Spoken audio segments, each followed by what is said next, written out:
and I've worked on Batman Little Gotham.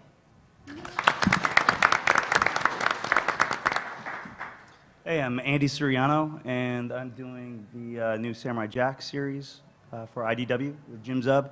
Actually worked on the original series, the animated series, for Cartoon Network, as well as Dexter's Lab, Powerpuff Girls, everything. I was Cartoon Network for like 10 years. Look what it did to his hair. Yeah, right? That's what happens. That's what happens. Thanks. I'm Jim Zub. I'm the writer of the Samurai Jack comic series at IDW, and I'm writing the Cow and Chicken one-shot for the crossover Cartoon Network. I've got an image book called Skull Kickers, and I'm writing a bunch of other stuff for Marvel, DC, and all over the place. So.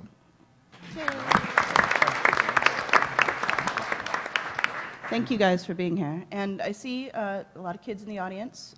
Please, as we're talking, think of questions. We will tempt you to come ask questions with free comics. So ask a question, get a comic. All right. So we're going to start with Super Secret Crisis War, which is written by one of my favorite people on Earth, Louise Simonson, who I wish she could be here right now, and drawn by Derek Charm. And this are the connecting covers for #1. Derek did the art, and it's kind of setting up the dynamic, good guys versus bad guys. So you can see we have Ben 10, Dexter, Samurai Jack, the Eds, which is kind of strange, and Powerpuff Girls, versus Aku, Vilgax, who's from Ben 10, Mandark from Dexter, and Mojo, my personal favorite. So we wanted this cover to be kind of a very heroic, kickoff, iconic cover, and Derek absolutely brought his A game. And a little behind the scenes, he seriously did this in like, well, not an hour, but to me, it seemed like an hour. He works incredibly fast, and I'm just so very happy with it. Derek, do you have anything to add about this one? No, it was just really fun to like draw in all the different styles, but still make it seem cohesive. And that's one of our big goals is, you know, the look of Powerpuff and the Eds and Samurai Jack. It's all so different, and somehow Derek is magical and can absolutely nail every single one of those. And Derek has a background in doing, it's like T-shirt design for licensed products. So he's kind of the perfect hybrid of someone who can stay on model, which, little behind the scenes, IDW doesn't own these characters. We license them from Cartoon Network, so it's a very stringent approval process. And Cartoon Network approves him without hardly any notes almost every time. So yay, Derek. Yay. Woo. So then this is a 6-issue miniseries, like I said, starting in June. And each issue has 3 covers, a regular cover, which you just saw the first one, and then a subscription variant, which you need to go to your comic book shop and ask to order. And each of the subscription variants are going to connect together to make this big, awesome poster. And this is by Troy Little, who is the regular artist on Powerpuff Girls. And we also had some posters made, which I have crushed mine. Nice. So hopefully you will see these going to your local comic book shops. Maybe you can steal them. Maybe they can ask for more. Nicely. We will usually give them to you. Yeah, don't tackle anyone who tries. Yeah. So Troy is someone who I wish could be here, but he lives out in Canada, far, far, far, far away. He lives an hour away from me. Very far away. Far, far from me. Panic ruins his excuse. Yep. Yeah, yeah. But he's here in spirit. He wishes he could be here. And again, Troy is just another one of those people who can take all these different characters and put them together in a freaking awesome image like that. And again, he also did that unbelievably fast. So I hope it kind of excites people to go to the store, maybe buy more than one copy, because all the covers are so awesome. Speaking of awesome, this is what we call the RI cover, and this is the 3rd cover for #1 by the wonderful Katie Cook, who you may know from Ponies and just how great she is. So this is another one where we're allowed to run a little wild, and I love this cover. It's so fun. And you can kind of see Plank in the background, which I'm super glad she worked in. So again, this is something that I hope you check out at the stores, just because she's so great and this is so fun, and it kind of talks to the spirit of the project. All right, never seen before. These are the first couple pages of Super Secret Crisis War #1 by Derek Charm. So Derek, can you talk a little bit about your process once you get the script from me? Well, the way Louise wrote it is like it's very, like the panel breakdowns are like really clear and like perfect, and it always works out perfectly. It starts out with all the bad guys, and like they're on a big space station, so it's pretty much just like fitting everybody in. And then they start going into the individual worlds of the characters, so then you like draw on the style of that world, you know. So. Yeah. So the overall story is the bad guys, the villains, have formed a league of extraordinary villains, and with the ultimate goals of taking over all the worlds that they can possibly get their hands on. And the way they're going to do that is by recruiting the biggest hero in that world, bring them to their evil secret space station, and I don't want to say any more because that's no fun. So these are kind of some of the development materials that Derek put together after reading the first script, and I wanted to share them with you guys just because I think it's so fun. There's a lot of robots, evil robots, which is awesome. And you can see two different sets here because Vilgax has designed an evil robot, but Eccc has designed an evil robot too, and they're constantly fighting about who has the best robot. And there's two sets here because the first one is that Derek did are kind of more detailed, and I loved them, but I also know how much of a pain in the butt it was going to draw all those details every single time when there's like a bajillion robots. So he went and did kind of a more, still awesome, but simpler version of them, which I think is smart. And then you'll see the space station is over there, kind of a cooler Death Star, can I say that? And then the other two are what the interiors of the spaceships are going to look like. And I think it's cool to see these after you see the pencils, just because process-wise, something I really love to see is the difference between Derek's layouts to the pencils, and then he brings all these awesome colors and effects, and it makes for a really exciting and energetic look. Anything to say about that, Derek? No, it was fun drawing the different style robots since like Eccc generally has a more like, I guess industrial style, and then Vilgax has like this clean, like purple, shiny style. So, and the station is Eccc, so it has more of his design sense to it. Yeah, and we sent these to Wheezy, and she was just, Wheezy's Louise's nickname, and she was just over the moon with them immediately. So at that point, I was like, yep, this is going to be a good book. Yay. Oh, and speaking of Wheezy, she can't be here either, but we do have a little video that she sent. Hi, my name is Louise Simonson, and I've been asked by IDW to write Super Secret Crisis Wars. It's a project that involves a crossover between a batch of your favorite Cartoon Network characters. It has Samurai Jack, Ben 10, Powerpuff Girls, Dexter, and his lab, Ed, and Eddy, in the main segment. And then a batch of other characters have one-shots that tie into the crossover. I have a fabulous artist, I have him right, my own artist, Derek Charm, who's doing a wonderful, fabulous job drawing the book. Can't ask for better.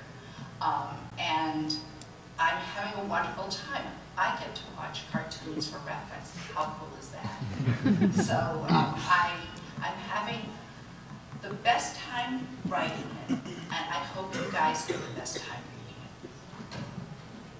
reading it. Bye. Yay, yeah, Louise is just the best.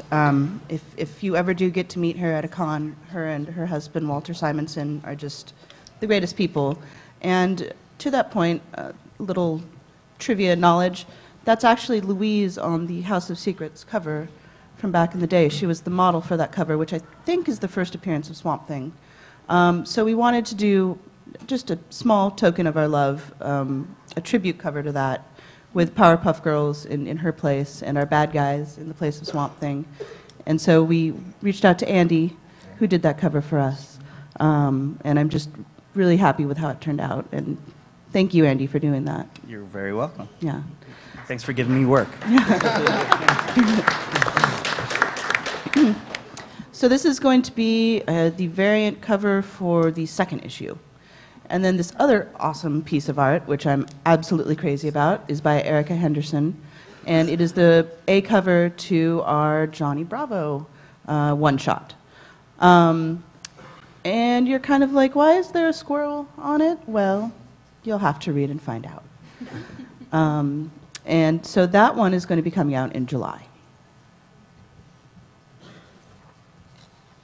So that kind of leads us into these one-shots, and we are having fun with the idea of the big event books that some other companies do, where there's like a main series and everybody's in it together, and then all these books cross over and it gets very confusing. This is not that. This is just kind of a way for us to work these other characters that we love so much in when, honestly, they can't all fit on that space station. So the books do tie in, but they are also fun and stand on their own. So please do pick them up. It's an A story that you see here, and this is an exclusive reveal because the art teams have never been shown before.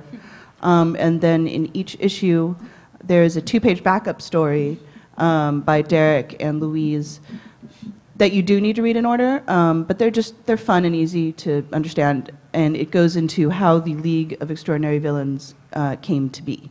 So the first one is, like I said, Johnny Bravo with Eric Burnham and Erica Henderson, and that's out in July. So Eric is what I call a friend of IDW, so he was kind of a natural choice. So each of these people, I kind of reach out to them and kind of took the temperature of what property that we have meant the most to them or they were most excited about writing. And Eric jumped on Johnny Bravo almost immediately. Now, do you relate to him, Eric? Is this... Well, I'm not very smart. Oh, please. So that came in handy when writing this. Not true. Well, You don't have the hair, which you no. said you were going to get the hair, and I'm a little disappointed right now. If I grow my hair out, it turns into... And that's not happening. We could have worked with that. No, but no. Yeah. So how did you approach this project? Well, I did. I wanted to write Johnny Bravo. I remembered just when I discovered the cartoon when it came out, how funny it was, especially the Scooby-Doo crossover, and which sticks in my memory. When I went back to start rewatching him again, I was getting nervous because there is so much the humor is kinetic, and lots of motion and the sound. I was momentarily nervous, not knowing how I would get it into print, and then I just went back to the super weird angle, the episode where he's dating a werewolf, or where Adam West solves everybody's problems, and I took that tack, and that's spoiler. That's where the squirrel comes in. Don't say any more. I won't say any more about the squirrel. I want to pitch the squirrel. Nobody talk about the squirrel. He's a secret squirrel, not that secret squirrel, a different secret squirrel. We don't have that license. Do No. not get me into trouble. Yes, Yeah. that's why it's different. Yes. Yes. And Erica, you may know her. She's on Comics Alliance a lot in the best art ever this week column. So I had reached out to her. I wanted to work with her. I didn't know with what. And she did some sample art for this, and it is awesome. And then, so the cover will be by her.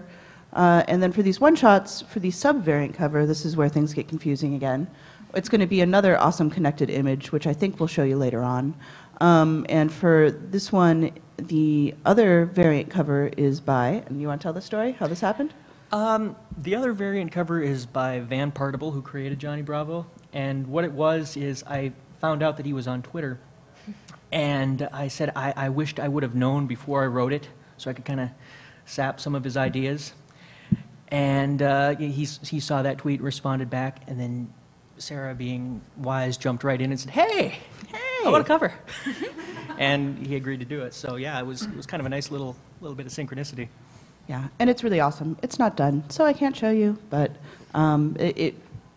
he's being very generous with his time and to do this, and you can tell he still really cares about and loves the character. So the second one, and these are all one-shots, so it's a self-contained story. The second one comes out in August, and that's Grim Adventures of Billy and Mandy. This is one of the properties that I was excited about because it wasn't really in my age group when I was growing up. So I had to go back and do some research, and man, that show's weird, and I like it very much. It's so weird. It's so weird. So I feel like I missed that boat, but I'm on it now. So Kate and I have been corresponding, and it is just another person that I love to work with. Basically, the best part of being an editor is there's these people that you're fans of, and you get to email them and say, hey, let's do something together. So much like everybody else, Kate and I talked about a couple different options, and she wrote a pitch for this one. And again, since this is a licensed project, it goes to Cartoon Network, who approves it. And Troy Little is just absolutely knocking it out of the park in Powerpuff Girls. I hope you guys are reading that. He's wonderful. And I thought it would be cool to have you Canadians all on one book. So do you want to talk a little bit about your script, Kate, and how you approached it? Yeah, so this is really exciting because this was sort of my first writing job with IDW, and it's really neat to be a part of this thing because it's so many of these characters and properties that I really liked. I was a big Cartoon Network junkie growing up. So yeah, I went through and, you know, she gave me a couple options of things, properties to look at, and obviously I like writing spooky stuff. I write a lot of that in other properties. So Billy and Mandy was really neat because it's so Halloween-y and the world of it is so colorful and yet macabre at the same time, which is really fun. And I love Mandy so much. She's so fun to write, just so good at deadpan. So yeah, I think everyone took a really different angle with you know, what they did with these characters and in these one-shots. I don't think we can say very much about what actually happens. I'm not going to say anything. It's weird. Okay, yeah. I like it a lot. Yeah. So everybody approached it a little bit differently, but so yeah, I'm not gonna tell you what happens, but it's funny, and it's really awesome to be working with Troy. He's a friend of mine from Canada, and yeah, he's done Powerpuff Girls and this too, and he also has a newborn baby, so I don't know how he gets everything done, but he does. Yeah, on top of having 2 other children as well. Just a little bit more information about this.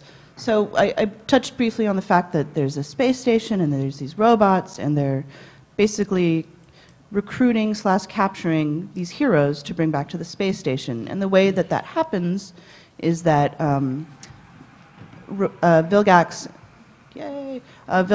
and Eccc send a robot to the planets, the universes of these different characters, to challenge them. Basically, it's to say, okay, can you fight me? Can you beat me?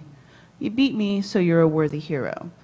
Some robots also get sent to these planets, but something goes awry where, I don't want to say too much more, but something goes awry to where these characters don't get brought back to the space station. And so that was kind of the construct that I gave to these writers, which is a bit of a challenge, and everyone actually did a fantastic job. So the next one is Cow and Chicken. Again, that show was super weird. I loved Cartoon Network at this era. It was so great. So Jim is also a friend of IDW, as I like to say. So Carlos is the one that I think actually reached out to you. Yeah. And did you have like a couple different ones that you wanted to work on, or was it immediately Cow and Chicken, yes? Well, there was a few. Yeah, it was. I mean, I think everyone here, I was a big fan of a lot of the Cartoon Network stuff. So I sort of threw out a couple different. I'm up for any of these kinds of things, and you guys sort of glommed on and you go, "You're strange enough for Cow and Chicken. You can go in that wheelhouse." So that was weird. It was weird rewatching that show because my memories of it, I remembered it being very, very odd. And then when I rewatch it as an adult, and I'm like, this is even stranger. Like as a kid, I would have normalized some of this.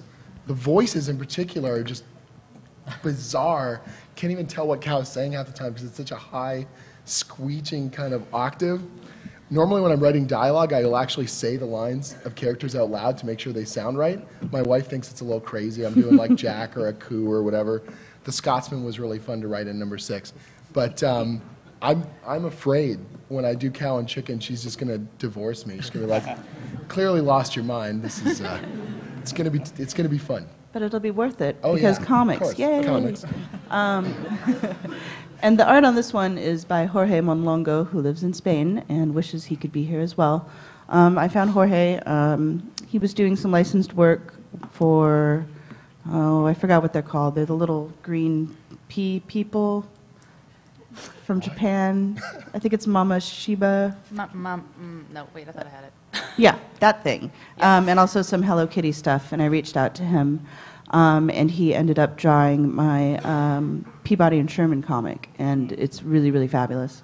So I'm excited to have these people together because when I told Jorge, he was like, no way, I'm the biggest fan of Cow and Chicken.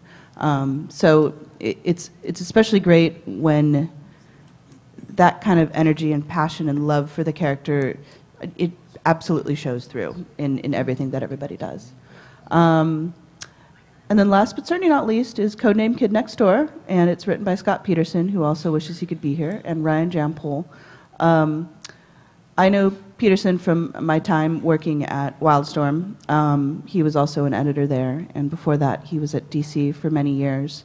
And he's someone that I just always wanted to work with. And he totally jumped at Codename Kid Next Door. And I gotta be honest with you, this is the one I knew the least about. So I went and watched it, again, pretty weird, in a good way. And Ryan Jampol is actually drawing our Dexter's Lab comic, which you'll see in a minute. And again, he said the same thing. I love that show. I want that. So again, he did some samples. We give it to Cartoon Network. They give notes. And with him, they approved it almost right away. So I just hope you guys really enjoy these. And what I'm looking for, a little bit behind the scenes, is to see which ones you guys really respond to, so we can kind of make some decisions of how to hook you and make you buy more. So please let us know. Tweet at us, put it on our Facebook, email me, whatever, and let us know what you guys think, because I really love these characters. I love this Cartoon Network stuff, and I want to keep doing it forever. So I want to hear. I want to hear from you. So next up is Samurai Jack. I don't edit this book, so Carlos does, and here he is. But I am a huge fan of the book because it is just so great. You guys have captured the spirit of the show so incredibly well, but also I think bring something extra to it. Jim, I'm going to have to lean on you to kind of talk about. I could talk about Samurai Jack all day. It's Good. all good.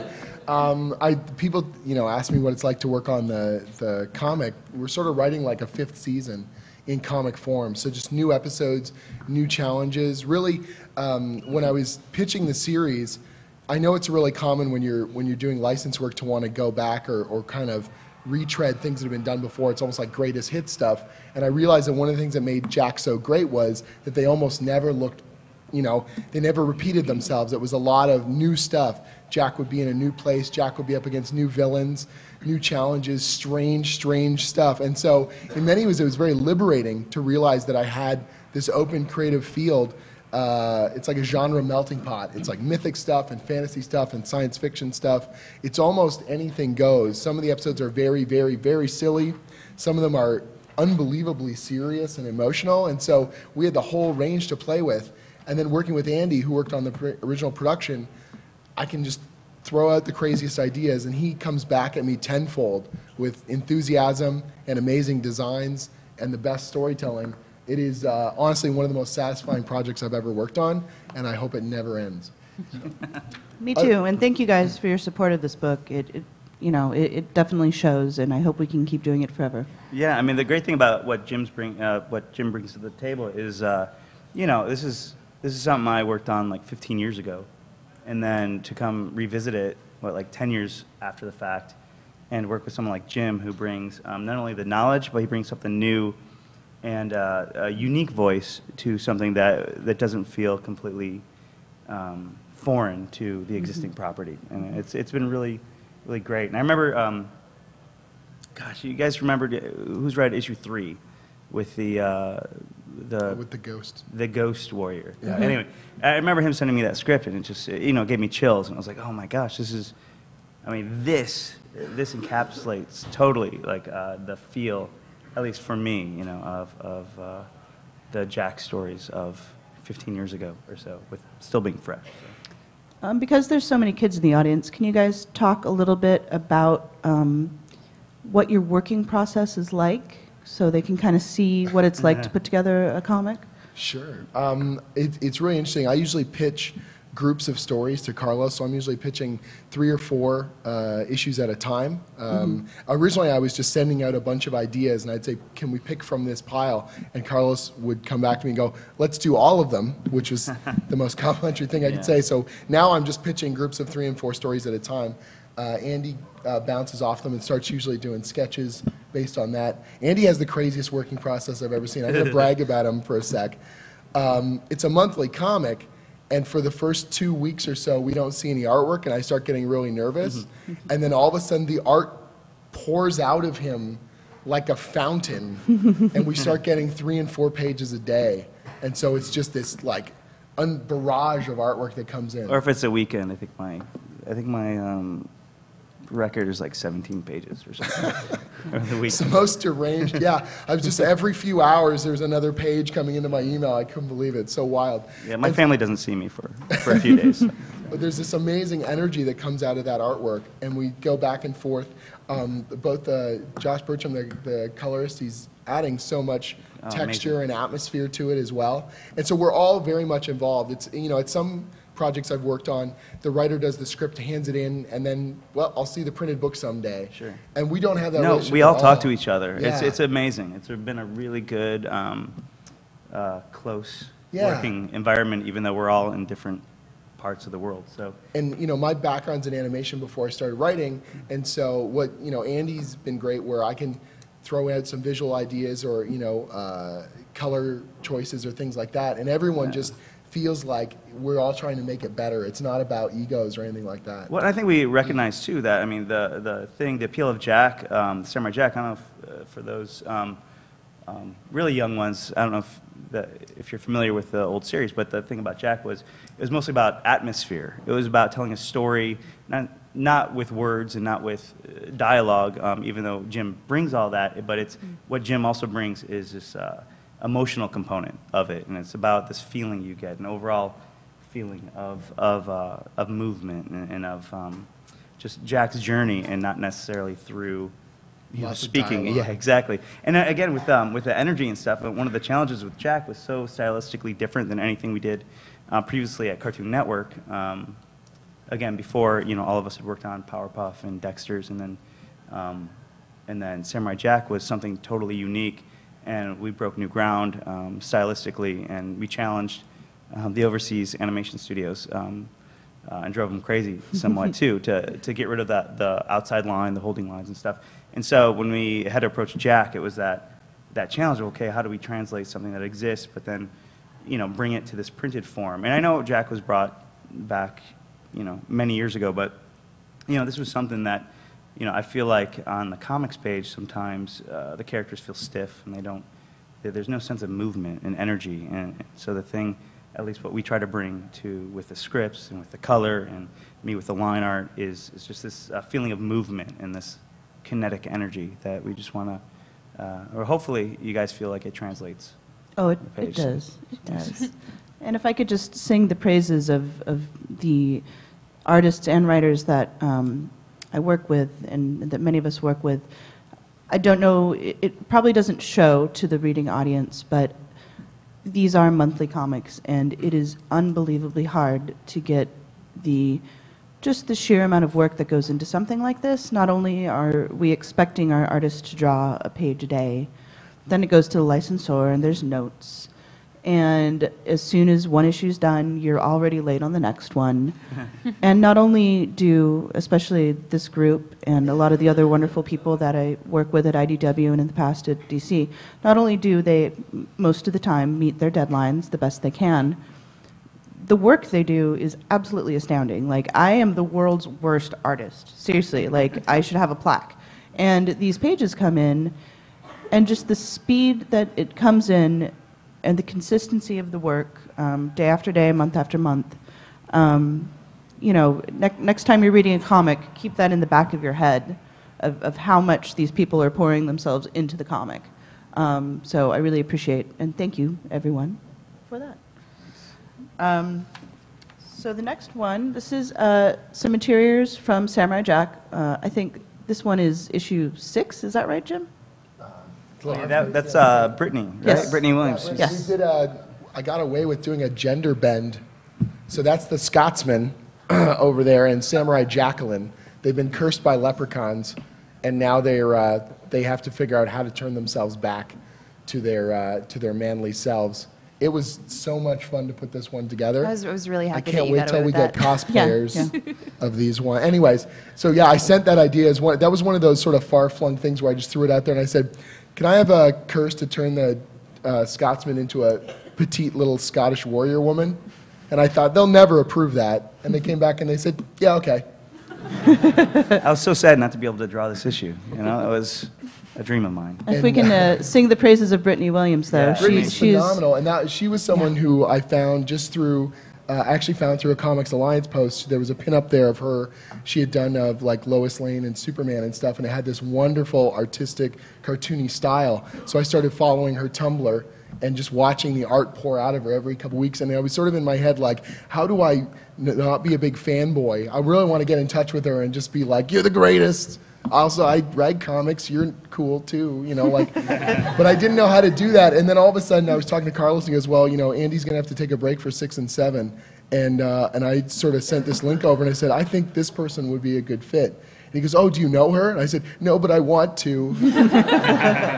And now we're friends. And it's great. It's seriously the greatest. Like, I just look on Tumblr, I look on Comics Alliance, and I see something I like. It's so cool just to be able to email someone and be like, "Let's work together." We really Let's be like when friends." you do that. Good. It's the best part of my job, and it's funny this gender swapping one, because just serendipitously, I also edit Star Trek, and one of the things that we pitched for Star Trek, and we can't believe they said yes, was a parallel universe with a gender swapped cast. So not all female, because there's a Hura, now there's a Huro.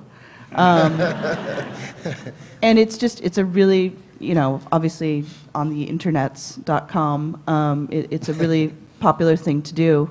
And it's kind of a nod and a wink to the fans to say, you know, thank you, I hope you enjoy it, it's fun. Obviously Star Trek is a lot more serious. But I'm just so glad you guys got to get away with this. Yes. Oh yeah. And then you got Yes. So Andy returns for issue 8. Yes. Yes. And my family suffers. And there's no dialogue in this issue. Yes. Oh, We're trying awesome. something totally different. Awesome. Yeah, it was.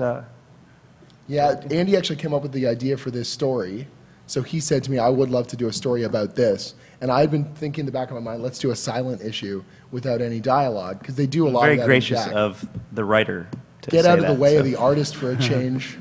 There's already not very much talking. If I was paid by the word, man, I do good on Jack. Anyways, but but in terms of this issue, we decided we would do no dialogue at all. So there are sound effects, but there is no dialogue, which was a really fun. It was a really hard challenge. Again, this goes back to trying to really push the emotional component that existed in the series, and you know, bring it, you know, give the printed form another layer, I guess, and yeah, we'll see how it goes. You guys let us know what you think. It'll go awesome. What are you talking about? I think one of the things that's really neat is Jack would always do experimental stuff in the show, like the Haunted House episode had a totally different style, or there's one episode with the Samurai versus Ninja where they went all black and white and it was all silhouettes sliding into each other.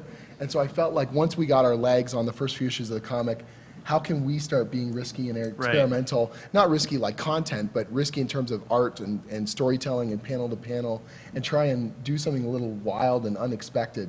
I've got in issue 9, Jack gets pulled into a vortex, and on the script I said that we're going to rotate the issue as he gets pulled around, so you have to read it in a circle as you go. Like, just trying to get as creative as I can with this to try and keep up with the amazing artists that I'm working with. So. And please keep supporting the book so we can do weird stuff like this and let them play. Yeah, I keep hearing about, you know, this lack of age-appropriate content and so forth, and you don't really have to look too far. I mean, IDW's been on it, Yes, So, so it's, please keep supporting the books so we can keep making them. I really believe in all ages comics, not just kids comics, and I want to do this forever. So, trade's coming out, and I know that Carlos has been working on pulling a lot of extra fun behind-the-scenes things in the trade. So even if you already have the single issues, check it out.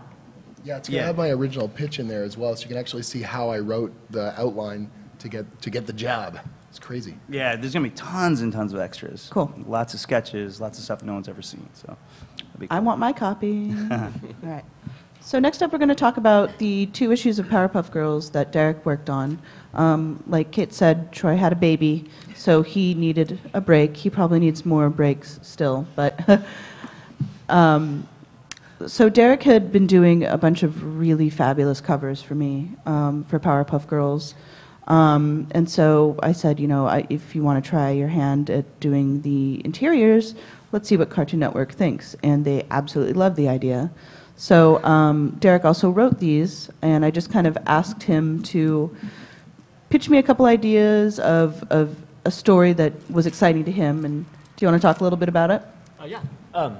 So Troy's first 6 issues were about like the main Townsville villains, and they're involved in like an ongoing like evolution kind of thing. So I decided like the monsters were a pretty good focus for that, and also you get to draw like 1 million monsters over 2 issues, and they all have funny designs, and there's a bunch from the TV show as well in there. But yeah, it's just like a simple, relatively like simple superhero story, and yeah. Yeah, well, when he pitched the idea to me, I was especially excited because, like you said, I want to see you draw monsters all day, every day. I would be happy with that. So this is kind of one where the girls face a challenge. That's why they're sad in the cover over there. There's just so many monsters, and will they be able to save the town? And you'll have to read to find out. And here's the first 3 pages of issue 7, where you can see the girls are tinkering in the lab, their favorite thing to do. And kind of, you can't really see it, which is a bummer. It's at the far right-hand corner. There's this weird tablet that the professor has found, and it's in a strange language. And so he invents the Decipho Ray is the name of it, right? To figure out what's going on with this bizarre tablet. Turns out the tablet. Oh, you tell it, Derek. It turns out that the tablet is a party invitation from Monster Island to have a like spring break style party in Townsville. So, and they find out it's like that day. So, they look outside and the city's being destroyed by monsters. And it just goes from there. Who is the leader? Who is the lead monster? The leader, his name is Steve. He was the one on the last cover who sort of has like the vertical mouth and he looks like a pile of goo. Yeah, that guy. And he's a king of Monster Isle. And so, he's an existing character. Yeah, he's from the TV show, and he like has a very like chatty, casual style of speaking. But yeah, and he's just trying to impress the other monsters by throwing this party. So he's very concerned with them all having a good time. And wanting to destroy things in the most exciting way possible. So there's a lot of fun destruction in this one that the poor Powerpuff Girls have to deal with. And the mayor, clearly not happy. Those are the first 3 pages from number 8, by the way. So after those 2 issues, it's back to Troy. This is an arc for 9 to 10, which we kind of, it's more in the spirit. It's not a long story arc. The first 6 issues were kind of a long story arc involving lots of characters and different story levels. This is more of kind of like an episode, a Monster of the Week episode, and you can see our monster there. And we also have the Rowdy Rough Boys, which I'm really excited about. And the premise of this story is that the girls are really excited about a boy band coming to town. And so everyone gets together and goes to the concert, and everyone wants to wreck their enjoyable time at the concert. And of course, they have to kick some butt and put things back in line. So that's the cover for 9 and 10, and just kind of a little sneaky peek of one of the interior pages. And all of that art is by Troy Little. Next up, yay, Dexter's Lab. This was my other favorite when I was growing up. So to be able to work on this one is an absolute dream come true. I reached out to Derek Friedolfs, who I edited on Little Gothams. And, you know, I just would love any opportunity to work with him again. He sent me a pitch, and it was approved, and here we are. The artist, Ryan, is someone who approached me at San Diego Comic-Con last year and gave me his card, and I went. He's a Harvey-nominated artist for his work on, I'm blanking, Sonic, I think? And he's just really, really fabulous. So the cover on the far left is by Ryan. The cover in the middle is by Derek, and all of our RI covers for this Dexter's Lab kind of tease the aspect of a crossover. So naturally, Dexter and the girls would totally hang out in a lab together doing some evil science. Well, Dexter would want to do evil science, and the girls would have to straighten him out, of course. And then the cover on the far right, Derek is multifaceted and also wrote it, but did this cover as well. And one of the other super fun parts of my job is to do these variant covers where I get to reach out to artists that maybe I haven't worked with before, maybe doesn't have the same level of public awareness. The one on the far left is by a guy named Andrew Kolb. The one in the middle is by Troy Little, which is like seriously one of my favorite things I've ever seen in my life. So good. Yeah, it's so good. So good. And then the one on the right is by an artist named Christine Larson, who you can't really see it, but it's a really beautiful design. And these all kind of a little bit reflect the storyline. Actually, Derek, can you talk a little bit? Sure. Yeah, I kind of feel like my life sort of led up to the point of working on this because I grew up with an older sister that we always got into arguments with, and she would always sort of ruin artwork that I was working on or stories I was trying to write. So this is now the perfect segue into working on a book like this. When I pitched the project, I thought, watching the episodes, I kind of went against the writer's code and said, you know what, I'm going to sort of give Dexter exactly what he wants, which is to sort of not have a sister around and be able to do all of his experiments in his lab without having any problems or anything destroyed.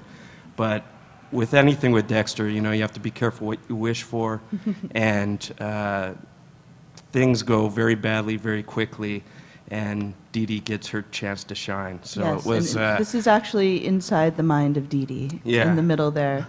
Clearly, everything's pink. There's adorable everything, and she's the queen, and she gets to ride a unicorn. So.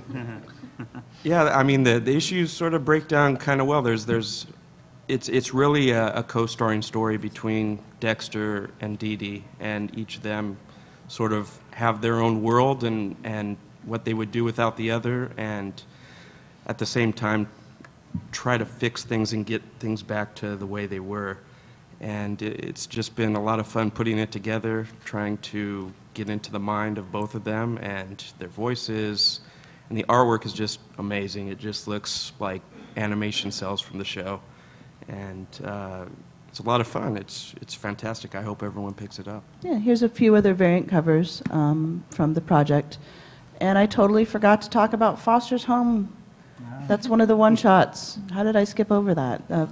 So Foster's Home is another one that I really loved, especially the look of it. It's just so beautiful.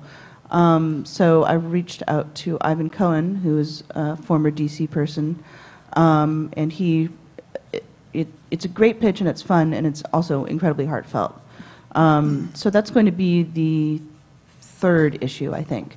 And my artist is actually the artist in the center here, Paulina Ganushiao. Does anybody know how to pronounce that correctly?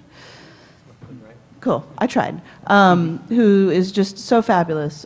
Please Google her and follow her work. She's an emerging artist, and I'm just really, really excited that she gets to work on this with me. I feel very lucky. So she did that. The left cover is by Agnes Garbowska, who you may know from her wonderful work on ponies. And then the one on the far right is by Tony Fleece, who is also another pony artist. And again, these all kind of tease the crossover aspect. So we've got Dexter hanging out with Samurai Jack and trying to be heroic, which may or may not work out. We've got a coup there in the center. And then, of course, I had to get Monkey and Mojo together, hanging out in the lab, and Monkey does not look happy about that. So here's a couple of pages from the first issue of Dexter's Lab #1. You can kind of see a typical day in the life of Dexter here, where Dee Dee's smashing his robot, and he's just so mad. And what's going on in the center, which I thought was really funny, is these are the security settings that he's installed in the lab, so to try and keep her out, which of course never works. And another great addition to our team is the colorist Jeremy Caldwell, who not only is he like fast and really polite and kind, he nails the look of it, and he's very versatile, and we're very lucky to have him on the team. So I guess we're getting to the question and answer period. But again, since we have so many kids in the audience, do any of you want to kind of speak to how you came to be in this job? Maybe we have some future comic creators out there, I hope.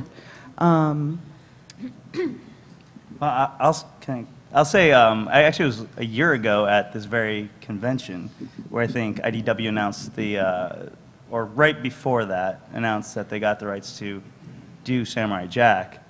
And I was like, wait, I'm the guy. Because I also, I also do comics. I've been doing comics for about 20 years as well, here and there, along with doing animation. So I was like, I got to find these guys, and I need to tell them, like, hey, man, like, I did the series. Me. So that was, at least that was my involvement. Cool. Yeah, I didn't want to let anybody else get a chance to to do it. So that was it. Any other advice for future comic artists and writers out there? If you love telling stories, like short stories especially, try and finish your ideas or get your stories down, from start to finish. Just come up with your concepts and try and carry them through. The best way to improve is to finish and to look back at your work and then improve upon it. And the only way to do that is to do the work. I think sometimes people get weirded out, like it has to be perfect right from the get-go, or it has to be, exactly like they imagine it would be in their heads. But you will get there. You'll be able to improve your work over time and with practice. Well said. Put your art on the internet. That's, I think, the best thing I can say is, Sarah was saying how she, finds a lot of people on like Comics Alliance and on different features online and through Tumblr. Jim, finding other people, and that's how I got involved in all this, is just, putting things out there. Which is a scary thing sometimes. It is. It's terrifying. I've only been doing this for like 3 years, and here I am. Yay. So it can work. Yeah. Well, thank you guys for that. All right, let's do some question and answers. Who wants some free comics? Just come up to the mic. Is it on? Oh, cool. It is. So how come you guys didn't do like Courage the Cowardly Dog? He was one of the ones, we do have that license, and we were trying to figure out how to work him into one of the one-shots. And unfortunately, I'm not going to say no one wanted to work on him. I love Courage the Cowardly Dog, but the pitches that we were getting weren't really fitting into the kind of the structure. But it sounds like people want a Courage the Cowardly Dog comic. Is this something? Yes. Okay.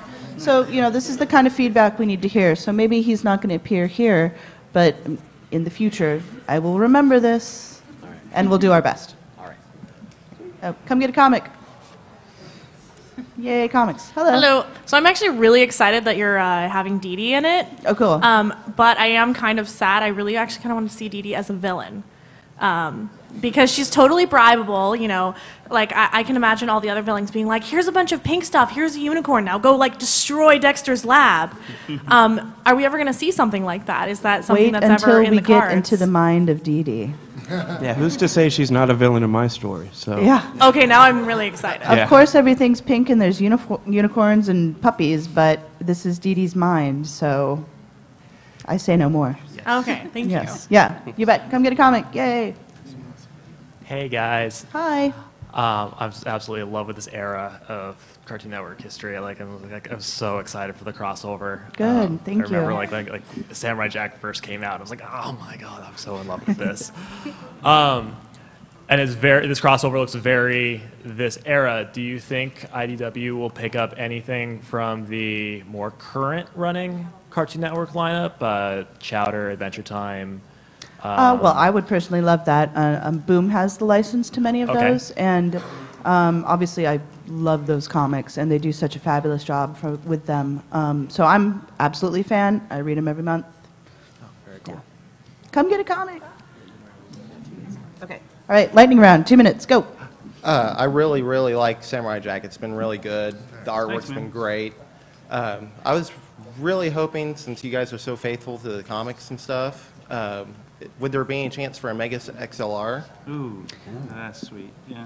Yeah, it's funny. The day that they announced that Samurai Jack was coming out, I got tweets from people who asked about Mega XR, and they asked about.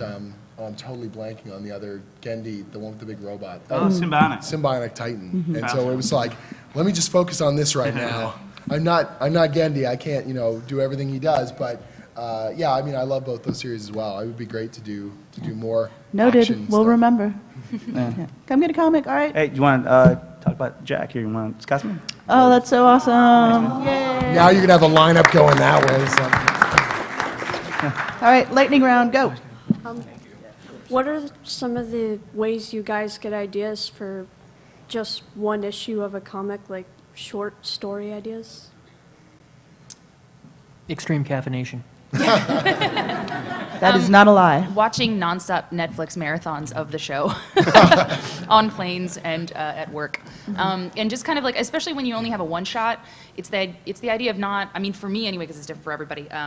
It's not the idea of focusing too much on like hitting every point of that show and featuring every character, but finding a story that even if someone's not super familiar with the property, they can read and still have a good time with. And I think that's what I think a lot of us tried to do. So Especially with these one-shots. Maybe you love, Foster's, but you don't really know anything about Codename Kid Next Door. I hope that you can pick it up and still enjoy it without being like a hardcore fan. We don't want this to be a too cool for school exclusionary thing. yeah, So. I think I tried to do that with mine too, where like with Billy and Mandy, when I started it, I had remembered it and had seen it when I was younger, but not like I wasn't crazy familiar. And then I watched obviously like 7 seasons in a week. But I did really try, and I think everybody tried to make it something that you can just pick up and have fun, and maybe it'll introduce you to a little bit more about that series too. Come get a comic. Lightning round, go. Do you think any of the one-shots will eventually, like, get their own comic? Because I'd love to see a Billy and Mandy, like, actual comic. This is what I want to do. Please, so please tell people that.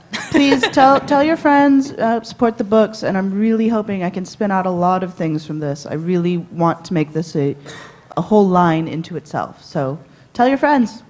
All right, last question. Sorry, guys. But you can come get comics too. So what are some of the challenges that you found with getting it to translate from the cartoon to the comic? I know you kind of mentioned the kinetic and the voices, but what else did you find? I know for me, one of the things that when I'm working away on, whether it's trying to, Jack in particular had such unique action, and so trying to think of the types of pacing that we can enhance or get a feeling of motion across the page has been really important. And in some ways, because there's so little dialogue in Jack, on the first script I wrote a draft, and then before I handed it in, I went back and I cut lines out because I realized that I was saying more than I needed to say. So it was, in order to be faithful to the series, it's about saying less and showing more. And just, understanding what's at the core of what makes that thing tick, I guess. I don't know if that's answers your question fully, but... Well, we actually, on the series, the biggest thing, our mandate was never say what you can show. Yeah. So, and that we lived by that. Show, don't tell. Unfortunately, we're out of time. I'm sorry we didn't get to everybody's questions, but please, especially you, the 3 that are in line, come get a comic. And if we have any left over, we'll give them away too. Sweet. I have 3 extra drawings. Anyone wants them? Whoa. Oh, there's a rush now. Thank you all for coming, and thank you for supporting our books.